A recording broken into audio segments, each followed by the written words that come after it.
News Radio 700 WLW.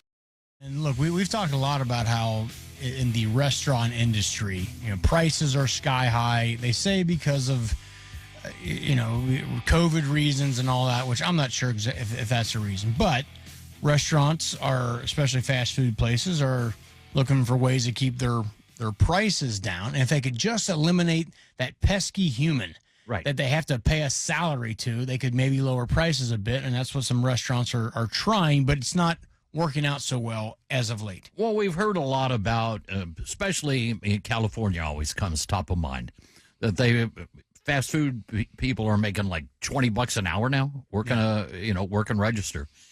And so, of course, people are going to try to navigate around that. So they're trying to go with AI. Unfortunately, AI isn't quite probably where we need it to be yet to be able to handle that kind of job. Correct. And that's the reason we have our guest with us. Matt Rosen is the CEO and founder of Aleta, a technology consulting firm that's helping people automate through AI. Matt, welcome to the program. Hey, thanks for having me on the show. And I am still celebrating the 4th of July with an extra day, but glad to be on the show this afternoon with you guys to talk a little bit more. Well, thanks for coming with us, man. So in some of these stories that I was reading, Matt, in regard to what we're talking to you about, McDonald's was trying AI order taking and stuff. And in one case, AI went rogue and ordered an ice cream with ketchup and butter on it. Now, probably not necessarily a good thing, but where do you see the future? I mean, obviously you're a consultant in this type of thing and trying to move this process forward. What do you see coming? Yeah, so let's talk a little bit about McDonald's. It's pretty funny. If you go out on YouTube, you can find lots of videos people took of going through and ordering some chicken McNuggets and end up with like $260 worth of McNuggets. And there was the gal who got butter with her ice cream. And, the thing about ordering food is it's kind of complex. There's like a lot of different routes it can take. And, from what I've been able to ascertain, McDonald's started working on this technology back in 2019. And this technology changes like every couple of days, if not every few months. And so they really built their entire platform on AI that was a little bit outdated. And ordering food's complex. And, OpenAI changed the entire game when they released ChatGPT in November of 2022. And they were using a model that was a few years older than that.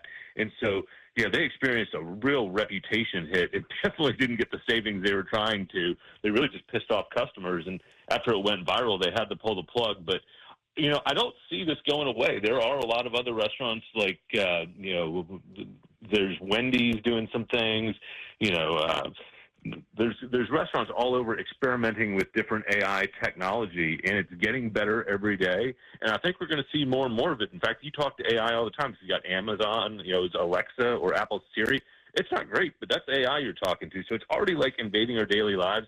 We're just seeing it more and more in the news as things go well or things don't go so well in McDonald's case. Matt, what I know about AI is it's different from past technologies in that it can essentially learn, right? It can take patterns of behavior and it can, read endless, books and reports and pamphlets on things and kind of almost like educate itself. So that's why it can just advance so rapidly. But at this stage, what is the thing that's stopping AI from doing something like taking your order from a restaurant? What is the thing that they can't quite get or it can't quite do yet? Yeah, so that's a great question. So at Aleta, my company, what we do is we're helping companies of all kinds, including restaurants, take advantage of AI technology, look at kind of what's out there, what they should be using, where they should apply it, help them, test it out. I actually think AI is ready to take orders for something that's a more simplistic type of food. You wouldn't want to order some fine dining, but if you're talking about, let's say, In-N-Out Burger, I mean, they've got a couple types of burger, a couple types of fries, and a shake. Yeah. If it's something a bit more simple, I think that's a great use case for AI to order something. But say you go pizzas. Pizzas are like one of the most complicated things you can order. You think about all the toppings. You want half this, half that, light cheese, different crusts. I don't think it's ready to do, pizza ordering. but what we're seeing is it really proliferate across a lot of different industries. I mean, it's doing some really great things out there, from helping do drug research, help automate tasks and things like that. If you really think about what AI does well, it helps automate tasks, it helps create things, and it really helps streamline things for humans. And so what we're seeing with these engines, like you said, they can really look at vast amounts of data and come up with insights that would take humans days or weeks. But like every technology revolution, everyone always worries, oh, my job's going to go away, it's going to replace me. It's really not. It's just a tool, and we as humans have to learn how to use it and apply it. And it's still in its very early stages, which is kind of an exciting place to be as a guy who's helping automate the change across a lot of the companies we serve. Matt Rosen is our guest, and Matt, let's ask the question: how soon before? Because it just seems like every day. I think Rocky, you just said that a minute ago. Every day, and we're both talking about every day, is like exponential. I mean, is it going to be 2 years, 5 years, 10 years? They're going to do the thinking for us. Yeah, it's getting pretty smart, but like every new technology, it feels like the very early days of the internet. The internet came out and e-commerce came out. It's like, we're not going to go to physical stores to shop anymore, but they're still building malls. It's just going to change the way in which we work and interact with it. And what is exciting about it is people are adopting it faster than anything else. The internet took 20 years, a smartphone took like 10 years. This is happening in months. And then you've got all these vendors out there that are creating different models that are getting smarter and smarter every day. So I think we're going to see a lot of advances. I'm going to say over the next 3 to 5 years. I think a lot of companies are trying it out. Like, we have a lot of clients testing out, but they're worried about, like, what happens if my data gets hacked? How do I know if it's safe? How do we know the Chinese aren't spying on us and, taking all our secrets away? And so I think people are still being pretty cautious with it from a business standpoint, but I think you're going to see more and more use cases for it. But I think some of the key things is making sure that, your information is safe and isn't out there for the world to see, having, understanding what's being used to train these models. And so I think it's going to be an evolution that's going to happen over a couple of years. But as always, humans and computers are always better together. You always need a human to ask AI questions or help it learn and then do something with the output. Really think of it as an amazing calculator in your hand that can really give you the answer to anything, but you still have to do something with that answer. Right.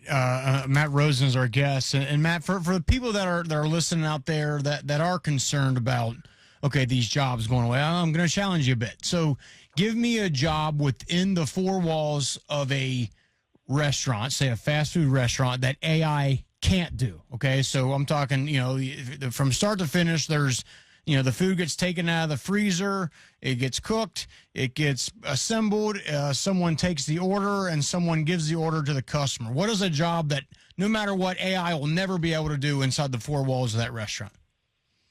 It's not going to manage the restaurant or talk to customers when they have problems.